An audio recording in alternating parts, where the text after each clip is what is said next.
London has seen a catalogue of disasters over the last few years. The King's Cross fire, rail crashes at Clapham and Cannon Street, and the sinking of the Marchioness. In a major new study of the main incidents, emergency services have once again been criticised. According to the research group the King's Fund Institute, the emergency service response is often uncertain and confused.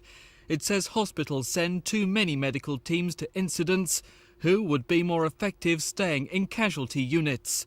Emergency teams are poorly identified, with medics hard to distinguish.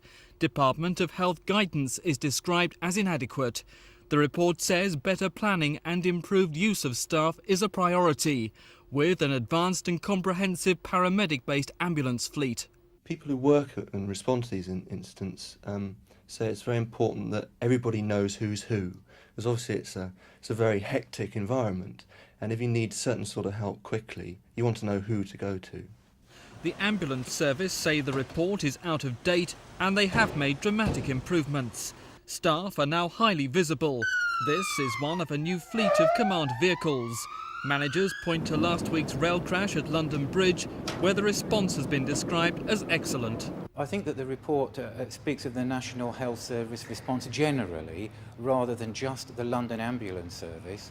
And I think anyone from the NHS would agree that there have been confusions in the past. But this is being looked at. There is a network now of people from the hospitals, from the regions, from the ambulance service and the other emergency services who are working to put these matters right.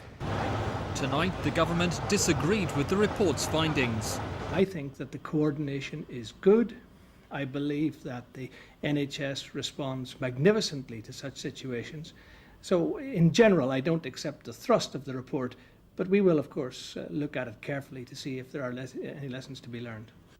The emergency services say they'll continue to work hard to improve their responses, but they're now better prepared than they've ever been. This is Mike Pearce for Thames News.